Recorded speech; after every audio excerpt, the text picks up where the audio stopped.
여러분께 부활절의 인사를 드립니다. 예수님 부활하셨습니다. 우리 서로 옆에 분들과 인사하실까요? 예수님 부활하셨습니다. 오늘 여러분에게 기쁨과 감격이 넘쳐나는 하루가 되시기를 축복하고, 오늘 입술에 끊임없이 예수님 부활하셨습니다의 인사가 있으시기를 축복합니다. 우리 예수님을 믿는 사람에게는 아주 근본적인 신앙의 바탕이 있습니다. 그것이 바로 십자가와 부활입니다. 십자가와 부활이 없는 신앙은 온전한 신앙이라고 말할 수 없습니다. 우리 기독교의 가장 근본적인 신앙의 모습입니다. 교회도 마찬가지입니다. 교회는 도덕과 윤리 위에 서 있는 것이 아니라 예수 그리스도와 그리스도의 십자가와 부활 위에 서 있습니다. 예수님의 십자가와 부활은 복음입니다. 오늘 말씀 본문에 나오는 이 복음이 바로 예수 그리스도의 십자가와 부활을 말하고 있습니다. 여러분께서 복음을 믿는다라고 할 때 여러분은 어떠한 생각을 가지십니까? 복음이라는 것이 무엇일까요? 가스펠, 복음, 에반겔리온, 복음, 좋은 소식, 이것이 과연 무엇이겠습니까? 우리가 믿는 복음은 바로 하나님께서 우리를 사랑하셔서 독생자들 예수 그리스도를 이 땅에 보내주셨고, 그 예수 그리스도께서 말씀이신 주님께서 우리를 위해 죽으시고 우리의 죄를 사해 주시고, 그리고 죽음의 권세를 이기시고 다시 사신, 이것을 복음이라고 저는 믿습니다. 여러분도 이 복음을 믿으셔야 영생을 얻게 되며 구원을 얻게 되며 이 땅에서의 삶을 믿음으로 살게 됩니다. 제가 복음이라는 것을 사전에서 뭐라고 의미를 갖고 있는지를 좀 찾아봤는데 의외로 굉장히 맞는 얘기를 하고 있어요. 그래서 사전만 잘 봐도 믿음 생활 잘하겠다 생각을 해봤는데요, 사전에 뭐라고 되어 있냐면요, 예수 그리스도의 계시 혹은 가르침이라고 하고요, 두 번째로는 신약성경 첫 4권에 나온 예수 그리스도의 생애와 가르침이라고 하고 있습니다. 예수 그리스도의 계시라는 것이 무엇입니까? 바로 말씀이신 예수 그리스도의 존재를 말합니다. 주님의 모든 것이 복음이고 주님께서 가르쳐 주신 것이 복음이라는 거죠.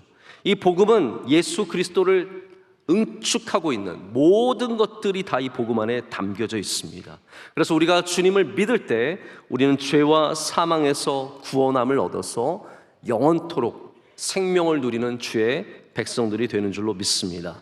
그리고 그 복음은 오늘 본문에 말씀하듯이 헬라인이나 야만인이나 지혜 있는 자나 어리석은 자에게나 다 구원을 베푸는 능력을 갖고 있다라고 하고 있습니다.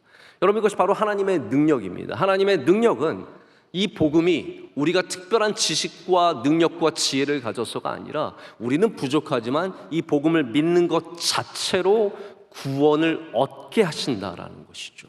하나님의 능력이 복음에 나타나서 우리의 능력으로 구원을 얻는 것이 아니라 이 복음을 믿는 모든 사람들은 구원에 이르게 된다는 말입니다.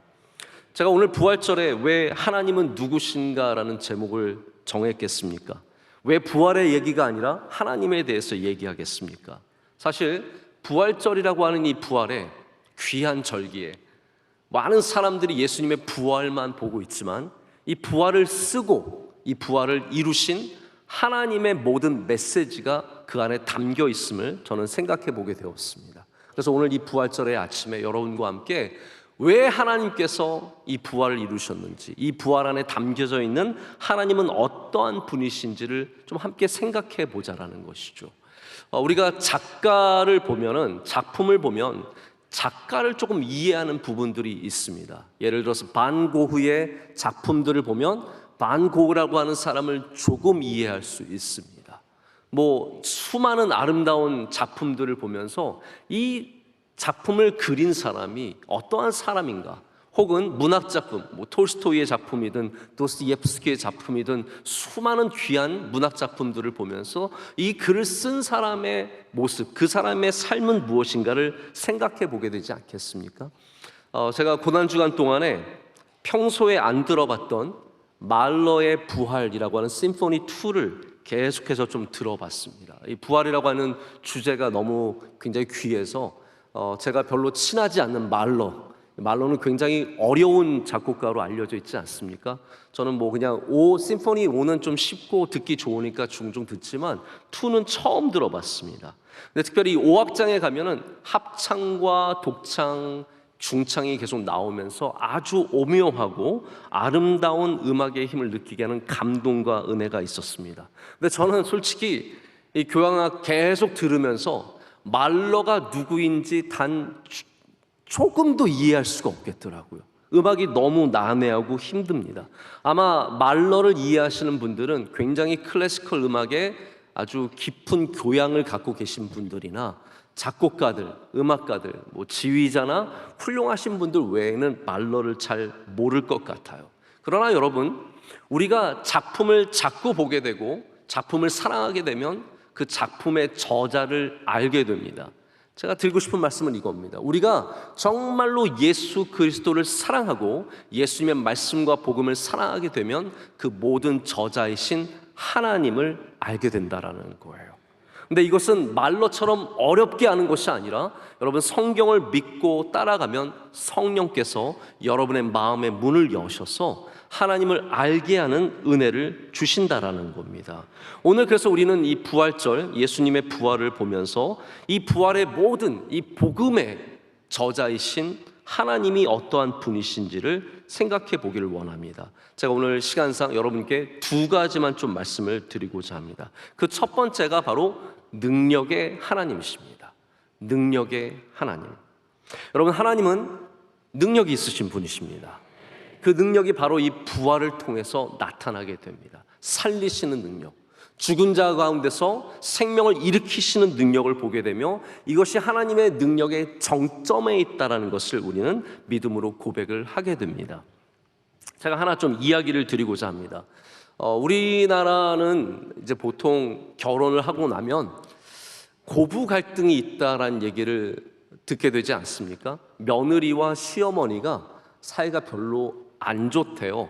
근데 제가 보면은 꼭 굳이 그런 건 아닌데 이제 몇몇 사람들이 그러다 보니까 이걸 좀 더 부각되게 가르쳐주고 그렇게 알고 지내는 것 같습니다.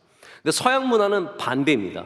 서양 문화는 고부 간의 갈등은 별로 얘기하지 않고요. 장모와 사위가 굉장히 갈등이 많은 것으로 이렇게 이미지가 굳혀져 있습니다. 서양 사람들은 결혼하고 나면 장모와 사위가 싸워요. 항상 싸웁니다.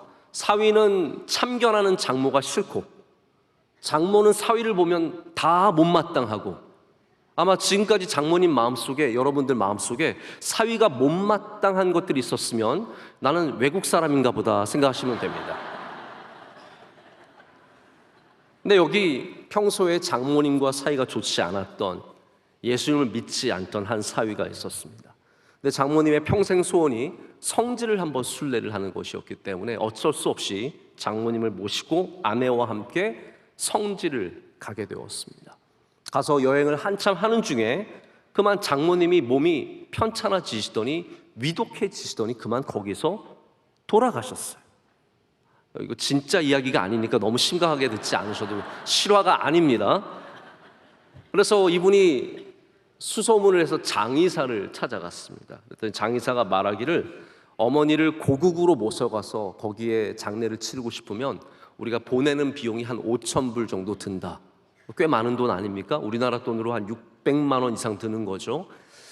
그런데 만약에 이 성지에 장모님을 묻고 싶으면 150불, 20만 원이면 해결된다 라고 얘기를 했습니다. 뭘 하겠냐라고 했더니 이 사위가 조금 멈칫하더니 고민을 하더니 저는 저의 장모님을 고국으로 모셔가고 싶습니다. 제가 5,000불 드리겠습니다. 장의사가 이해가 안 되는 거예요. 다시 한번 설득하려고 150불이면 정말 모든 사람들이 그렇게 묻히고 싶어하는 성지에 묻힐 수 있는데 왜 굳이 비싸게 돈을 내면서 고국으로 모셔가려고 하느냐 했더니 이 남자가 잠깐 멈칫하더니 답을 하기를 2000년 전에 한 사내가 여기서 3일 만에 부활했는데 저는 조금의 가능성도 저희 장모님에게 남겨두고 싶지 않습니다 라고 얘기를 했다고 합니다.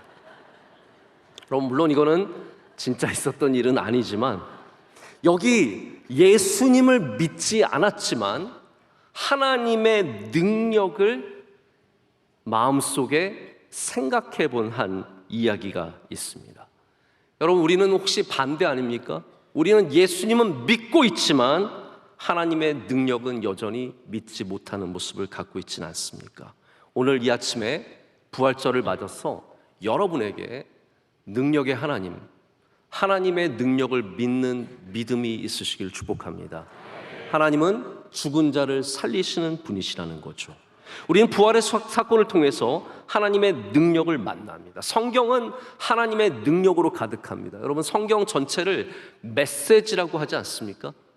이 하나님의 메시지, 그 메시지가 예수 그리스도 복음이 되었는데 이 복음 안에는 하나님의 능력이 담겨져 있다라는 거예요. 창세기에도 하나님의 능력이 계속해서 반복해서 나타납니다. 출애굽기로 들어가면 홍해를 가르시는 하나님의 이야기가 나오고, 광야에서 만나와 메추라기를 먹이시고, 그리고 구름 기둥과 불 기둥으로 인도하시는 하나님의 능력이 나옵니다. 하나님께서 주의 종들을 통해서, 엘리야와 엘리사 같은 종들을 통해서 놀라운 일들, 그래서 젖은 장작에 불을 내리시고 모든 것들을 태우시는 능력을 보여주실 뿐만 아니라 죽은 자를 살리시고 기름, 떨어진 기름을 계속 채우시는 그런 수많은 능력들을 보여주십니다. 여러분, 이 능력의 정점에 예수 그리스도의 부활이 있다는 것이죠. 우리가 그것을 알지 못하면 그냥 부활은 개별적인 사건으로 지나지 않지만 이 부활은 바로 메시지 안에서, 복음 안에서 계속해서 이어지는 하나님의 능력을 나타내는 일입니다. 저는 그렇게 생각합니다. 우리가 많은 사람들이 하나님의 능력을 들었지만 믿지 않고 있습니다. 이거는 온전한 믿음이라고 할 수 없는 거죠. 이스라엘 백성들이 여리고에 정탐하러 갔던 사건을 여러분 기억하실 겁니다. 정탐을 하러 가서 거기에 있는 한 여인을 만났습니다. 그 여인의 이름이 라합이었습니다. 기억이 나시죠?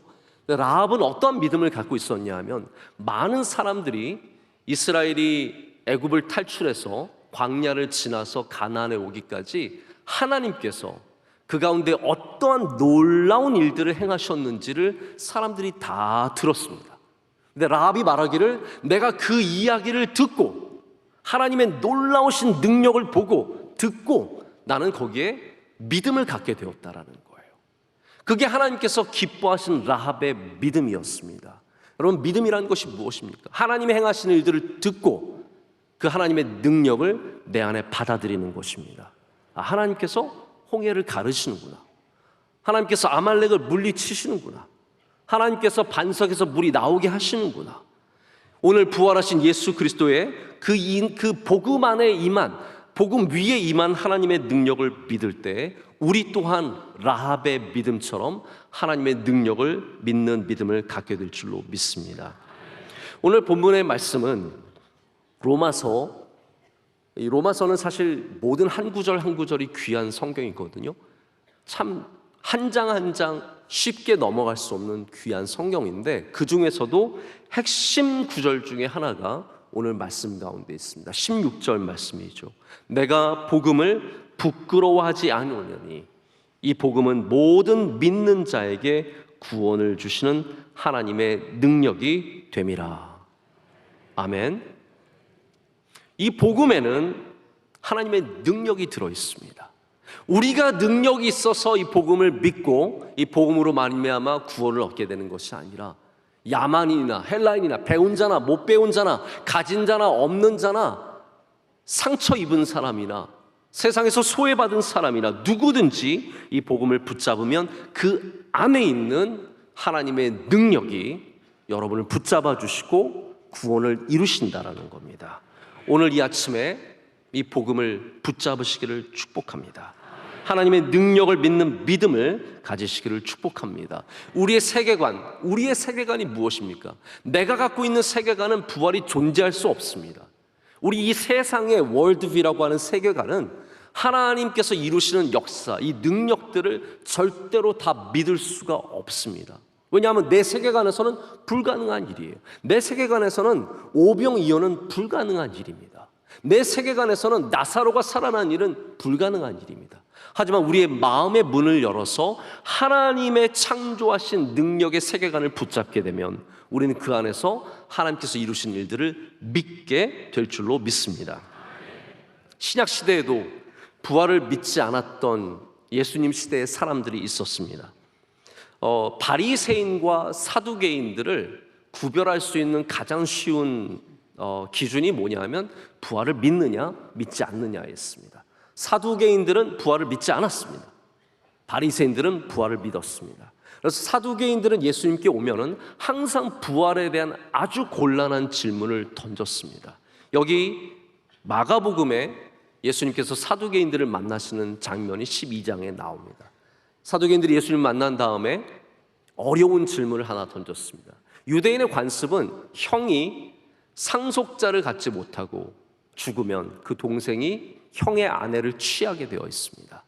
그러니까 이 문제를 가지고 나와서 예수님께 묻기를 7 형제가 있었는데 다 아이를 낳지 못하고 죽었습니다. 자, 그럼 나중에 부활했을 때 이 여자는 누구의 아내가 되는 것입니까? 여러분, 굉장히 아주 쏠쏠한 질문이죠. 아주 어렵고 곤란한 질문이죠. 근데 예수님께서 이 부활의 논쟁에 빠져들지 않으십니다. 예수님께서는 논쟁을 거부하시고 오직 권위로서 말씀하셨는데 뭐라고 말씀하셨냐면요, 예수께서 이르시되 너희가 성경도 하나님의 능력도 알지 못함으로 오해하였다라고 말씀하십니다. 하나님의 능력을 알지 못하면 이러한 부활의 자질구레한 논쟁에 빠져버리게 됩니다. 그러나 하나님의 능력을 알게 되면 우리는 부활 가운데 하나님께서 능력으로 임하실 것을 분명하게 믿고 하나님의 뜻을 이루실 것을 믿게 된다는 거죠. 여러분, 부활은 우리가 도저히 상상할 수 없는 일입니다. 저 너머의 일입니다. 본 사람도 없고 경험한 사람도 없습니다. 우리가 객관적으로 또 세상의 지식으로 풀어낼 수 없는 신비한 일입니다. 그러나 분명한 것은 하나님의 능력으로는 가능한 일이라는 거예요. 그렇기 때문에 오늘 여러분에게도 하나님의 능력을 믿는 믿음이 있으시길 축복합니다. 고린도후서 13장 4절에는 바울이 이렇게 적고 있습니다. 그리스도께서 약하심으로 십자가에 못 박히셨으나 하나님의 능력으로 살아계시니 우리도 그 안에서 약하나 너희에게 대하여 하나님의 능력으로 그와 함께 살리라. 여러분, 우리가 강해서 사는 것이 아니라는 거죠. 우리는 약하나 하나님의 능력으로 살게 된다는 것입니다. 부활의 신앙이 무엇입니까? 내가 연약하고 내가 부족하고 나는 아무것도 할 수 없는 존재이지만 하나님의 능력이 복음 가운데 내게 임하면 우리는 살아나리라는 것이죠. 우리는 살 수 있다라는 겁니다. 우리는 넉넉히 감당하게 된다는 것입니다. 오늘 이 부활에 여러분에게 그러한 은혜와 메시지가 있으시길 축복합니다. 여러분, 부활절은 우리만 은혜 받고 우리만 잔치를 벌이는 날이 아닙니다. 여러분, 우리 기독교의 큰 절기라고 하면은 뭐 몇 가지가 있겠지만 대표적으로는 3가지가 있습니다. 하나는 부활절이고요, 그 다음에는 추수감사절이고, 그리고 성탄절입니다. 자, 추수감사절과 성탄절은 어떻게 보면 세상과 함께 나누는 기쁨이 있고 세상 사람들도 함께 쉽게 접근하는 은혜가 있습니다. 근데 이상하게 부활절은 우리끼리만 모여서, 야, 부활 믿냐? 부활 믿는 사람만 모여봐. 우리끼리만 조용히 어떻게 하는 교회 안의 행사로 멈추는 것 같습니다. 여러분, 저는 그렇게 생각하지 않습니다. 부활에 오히려 우리가 이 세상에 분명한 메시지를 던질 수 있어야 합니다. 이 악하고 어렵고 힘든 이 세상에 우리는 부활의 메시지를 갖고 소망을 전해야 합니다. 제가 어렸을 때는 부활절날이 결코 체력적으로 만만하지 않은 날이었습니다. 왜냐하면 보통 저희가 새벽 예배를, 연합 새벽 예배를 여의도에서 드렸습니다. 그래서 여의도 광장에서, 저는 여의도 광장이 없어진 것이 참 감사하기도 해요. 그때는 여의도 광장이 있으니까 너무 쉽게 모이는 거예요. 그래서 다 항상 여의도에 모여라. 그래서 저희 새벽에 그 이른 시간에 다 일찍 가서 여의도 광장에서 함께 연합 예배를 전 교회가 같이 드리고, 그리고 뿔뿔이 흩어져서 다시 교회에 와서 예배 드렸던 기억이 너무나 생생합니다. 저희가 언젠가부터 부활절 연합 예배가 없어졌습니다. 각 도시마다 있고 그리고 각 기관마다 연합 예배를 드리지만 한국교회 전체가 드리는 연합 예배는 더 이상 없는 것 같습니다. 그러나 제가 바라기는 오늘 비록 우리가 각각의 교회에서 예배를 드릴지라도 우리는 부활의 메시지로는 하나가 되어야 합니다. 바로 능력의 하나님, 우리 가운데 놀라운 일을 행하시는 하나님의 메시지가 우리와 세상에 전달되기를 원하고, 그 메시지를 통해서 신음하고 아파하고 고통 가운데 있는 수많은 국가들과 수많은 피해자들과 어려운 분들과 힘든 사람들이 이 부활의 메시지를 통해서 다시 소망을 품고 그리고 다시 살아나는 은혜를 누려야 할 줄로 믿습니다. 자, 두 번째 우리가 부활절을 통해서 알게 되는 하나님은 인간의 악함을 선으로 바꾸시는 하나님이십니다. 하나님은 인간의 악함을 선으로 바꾸시는 분이십니다. 하나님 우리가 선하다고 표현합니다. 하나님은 선하십니다. 믿으십니까? 하나님은 선하신 분이십니다. God is good. 하나님은 선하신데, 하나님은 단순히 선하기 때문에 선을 행하시는 분만이 아니라 우리 안에 있는 악함과 우리는 연약함과 우리에게 있는 부족함들을 선으로 바꾸실 수도 있으신 하나님이시라는 거죠. 우리 삶 가운데 일어나는 수많은 어려움들, 환난과 고난과 실패와 좌절과 슬픔과 괴로움과 중독과 얼마나 많은 어둠이 있습니까? 그 어둠을 갖고 하나님 앞에 나아가면 하나님께서 그것을 빛으로 바꾸어 주신다라는 거예요. 그게 부활의 메시지입니다.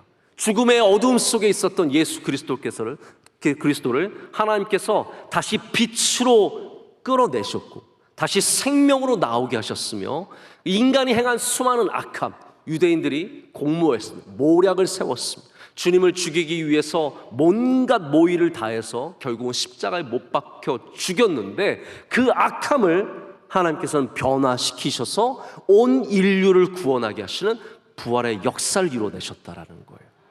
이게 우리가 오늘 부활절에 만나는 하나님이십니다. 하나님이 누구십니까? 악을 선으로 바꾸시는 분이십니다.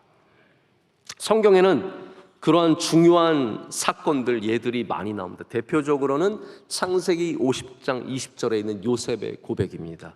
요셉의 형들이 그를 죽이려고 했지만 요셉이 뭐라고 합니까? 당신들은 나를 해하려 했으나 하나님은 그것을 선으로 바꾸사 오늘과 같이 많은 백성의 생명을 구원하게 하시려 하셨나니. 아멘. 이것이 하나님의 능력입니다. 하나님의 은혜입니다. 저는 오늘 두 가지 키워드를 여러분께 드리고 싶습니다. 하나는 하나님의 능력이며 또 하나는 하나님의 은혜입니다. 부활절에 우리가 만나는 하나님의 은혜는 무엇입니까? 내게 있는 악함과 내게 있는 연약함과 내게 있는 절망을 바꾸셔서 선으로, 소망으로, 기쁨으로 바꿔주신다는 거죠. 여기 요셉을 죽이려고 형들이 별의별 생각들을 다 짰고 그를 결국은 애굽으로 쫓아냈지만 하나님께서 그 모든 것을 선으로 바꾸신다라는 거예요.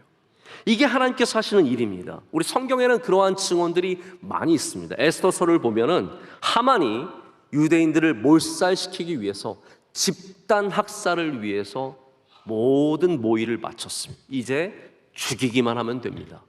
그러나 하나님께서는 그것을 가만히 내버려 두지 않으셨습니다. 이 인간의 악함을 보시고 하나님께서 그것을 선으로 바꿔주셔서 유대인들을 살려주시고 유대인들을 높여주시는 은혜를 주셨습니다. 느헤미야를 보면은 온갖 방해하는 사람들이 나오지 않습니까? 도비아와 산발랏이 끊임없이 느헤미야가 예루살렘 성벽을 재건하는 것을 방해하지만 하나님께서는 느헤미야에게 지혜와 능력을 주셔서 그 모든 방해를 이겨내게 하셨고 승리하게 하셨고 예루살렘을 회복하게 하셨습니다. 여러분 삶 가운데 대적하는 자들이 왜 없겠습니까? 하만 같은 사람, 산발랏과 도비아와 같은 사람들, 우리를 죽이려고 하고 우리를 애워싸고 우리를 십자가에 못 박고 우리를 무덤 안으로 집어넣는 사람이 있지만 우리는 부활의 신앙을 통해서 하나님께서 그것조차도 선으로 바꾸신다는 것을 믿어야 합니다. 오늘 이 아침에 여러분의 삶 가운데 하나님이 이루시는 선이 이루어지시기를 축복합니다. 절망 가운데 머물러 계시지 마시고 부활의 주님을 붙잡으십시오. 나를 애워싸는 사람들이 있더라도 절대로 포기하지 마시고 주 예수 그리스도의 부활을 붙잡으십시오. 그러면 모든 악함이 선함으로 바뀌는 은혜를 경험하게 될 줄로 믿습니다. 우리의 마음으로는 부활을 믿기가 참 어렵습니다. 우리 명성교회에 자주 오셨던 프린스턴 신학교의 이상현 박사님은 부활절날 설교를 하시고 다시 자리로 돌아가서 앉으시면서 마음에 늘 그런 생각을 했대요. 부활이 어디 있나? 부활이 어디 가능한가? 이분은 조나단 에드워즈를 연구한 철학자입니다. 신학자입니다. 세계 최고의 권위자였습니다. 그러나 그 안에는 예수님을 믿어도 부활을 믿을 수 없는 신앙이 있었습니다. 그런데 사랑하는 딸이 한국에서 교통사고로 갑자기 죽게 되면서 이상현 박사님의 마음, 그 신앙의 문이 열렸습니다. 이 박사님은 더 이상 부활이 없는 신앙이 아니라 부활을 온전히 붙잡는 신앙을 갖게 되셨고, 지금 연로하셔서 은퇴하셨지만 여전히 예수 그리스도의 부활을 믿는 신앙으로 살아가고 계십니다. 우리의 마음이 열려야 합니다. 유진 피터슨 목사님의 엠마오로 가는 제자들에 대한 설교를 보면은 예수님께서 두 제자의 성경의 구절을 보면 마음을 열어 성경을 깨닫게 하셨다라는 구절이 나오는데, 그 마음을 연다는 뜻이 부활을 믿지 못하던, 부활을 상상조차 못하던 그 제자들에게 그 부활이 없는 신앙을 깨시고 그 안에 부활의 신앙을 주셨다라는 것으로 표현을 합니다. 여러분, 오늘 이 아침에 무덤만 열리는 것이 아니라 우리의 마음이 열려야 합니다. 성령께서 그 마음에 들어오시면 부활이 없었던 믿음에서 우리가 마음을 열어 성경을 깨달아 하나님을 알게 되어서 그 능력의 하나님께서 부활의 역사를 이루실 것을 믿는 믿음을 갖게 될 줄로 믿습니다. 오늘도 여러분의 세계관이 깨어지고 여러분의 혼자만이 갖고, 여러분이 갖고 공고한 진들이 무너져서 여러분 그 안으로 복음이 들어가 십자가와 부활이 함께 있는 그런 부활의 기쁜 날이 되시기를 축복하며, 여러분의 일상의 삶 속에서도 복음의 부활, 복음의 십자가, 이 복음으로 함께 살아가며 주님과 동행하며 늘 기쁨과 감격이 충만한 날들이 될 줄로 믿습니다. 기도하시겠습니다. 하나님 아버지, 감사합니다. 오늘 귀한 부활의 우리 3부 예배를 통해서 우리에게 은혜를 주시고 하나님의 능력을 알게 하시니 감사합니다. 하나님, 이 시간 우리의 마음이 열리게 하여 주시옵소서. 여전히 부활을 믿지 못하고 하나님의 능력을 믿지 못하고 하나님의 은혜를 알지 못했던 그런 믿음에서 벗어나 이제는 우리가 하나님의 놀라운 능력들을 마음으로 믿어 고백하며 하나님의 선으로 바꾸시는 은혜를 알게 하시고 또한 고백하게 하여 주시옵소서. 부활의 감격과 기쁨이 우리 모든 성도들의 삶 가운데 넘치게 하여 주시옵소서. 예수님의 이름으로 간절히 기도드립니다. 아멘.